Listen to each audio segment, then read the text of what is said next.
right, Delhi's Ashram Flyover, which was shut since the beginning of this year for expansion, has now been reopened for the public.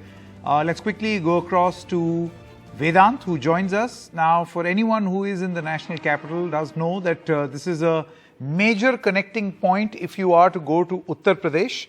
And thus the reopening of this flyover means a lot as far as smooth flow of traffic is concerned. Vedant, what's the situation right now? Some relief? Well, absolutely, Sanket, and all the people we spoke to immediately after the flyover actually was thrown open to the public, all of them said that they were desperately waiting for this flyover to open. So, of course, it's a 6-lane flyover, and it connects Delhi's Ashram to the Delhi-Noida flyover, essentially bringing down travel time between Delhi and Noida by 25 minutes. Of course, it comes as a big relief for commuters, particularly during peak hours, during office time. It's going to impact more than 15,000 commuters traveling from Delhi to Noida or Noida to Delhi. So, of course, remember, it is built at a cost of over 120 crore rupees, and it's being seen as something that's going to also solve the problem of the various bottlenecks that we see at key intersections here in South Delhi. Of course, this flyover also makes travel from Delhi to Noida virtually signal free. So there were 3 traffic signals, and all of those are bypassed because of this particular flyover.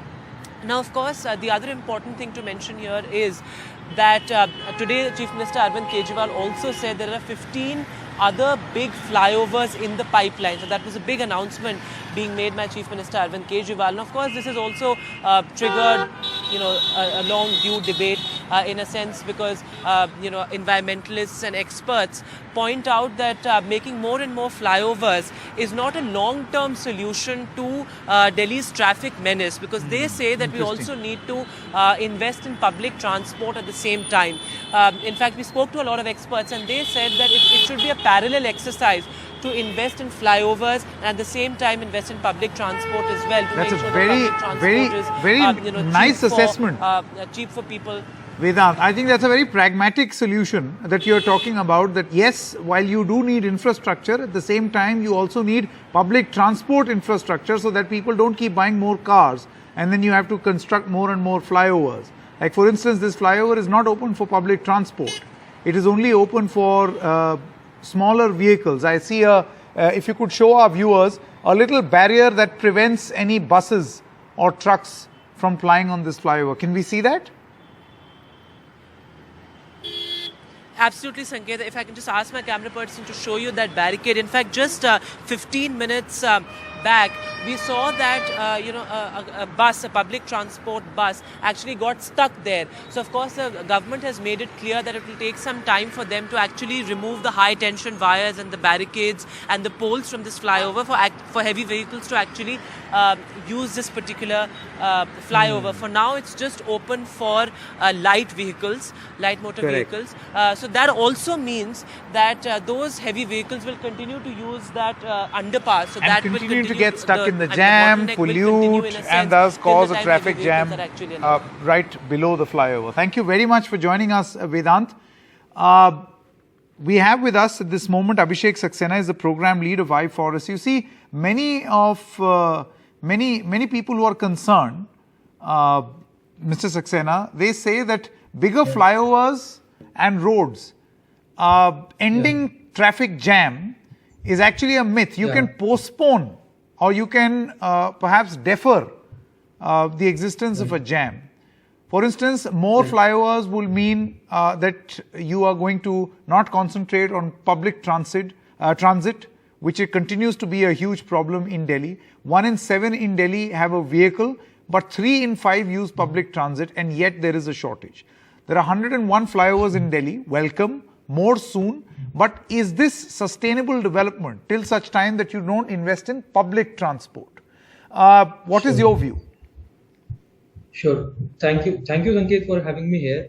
You're very right in saying that this kind of interventions are actually not geared to have a sustainable impact. See, we've seen this across the world. US tried to make 15-lane flyovers. They may try to make urban highways. in the center, and they said that this will solve the problem. And we've seen this in Delhi. This flyover is going to solve the problem of traffic congestion. See, what is happening is, and there's a well laid out saying over here in academia also, that you are trying to solve the problem by creating another problem. What happens is, with the introduction of flyovers, you are trying to create an induced demand for cars. Now, just look at the public transport number for one instance. So Delhi has 7,900 buses, around that number, over at this point of time. 85% of DTC buses are going to be obsolete in 2025. For the last 10 to 12 years, we've not seen a procurement of buses in Delhi. So the public transportation buses fleet has actually gone down. Now, compare this to cities of, let's say, London and Singapore, where public transportation is the main focus. Now, when you're trying to create, and I just saw in your report that in this flyover, buses and trucks are actually barred for flying. So is it a mode of transportation for the elites or common masses? And we've seen this in Delhi. By the way, there's a logic being given. Abhishek, the logic is that there is a high tension wire, and so that it does not get stuck with these, increased height vehicles, till such time that is fixed, there is a limit.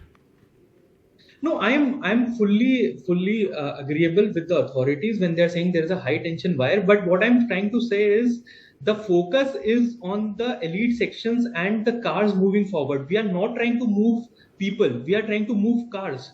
So this is a car-led development that we are having at this point of time. Interesting. And mind you, Delhi has the worst congestion in all the major cities of the world. Your average speed in Delhi is barely 18 kilometers per hour. Yeah, because vehicles in Delhi are Mumbai, Kolkata and Chennai combined, and yet there are more cars here. So this has always been the case. Exactly. And you have the worst pollution levels. 40% of our pollution in winter. We talk of pollution only when the smog season hits or when the winter hits. But the round year pollution that these vehicles cause is immense. I think you leave us with some very interesting thoughts. That while you must welcome infrastructure because nobody needs a traffic jam or a congestion, at the same time, please focus on long-term sustainable solutions. For instance, enhancing public transport, investing in more buses, which, by the way, is not happening at the rate at which it should happen. Thank you very much, Mr. Saxena, for joining us. Stopping for a short break at this moment. News continues on the other side. Stay with us.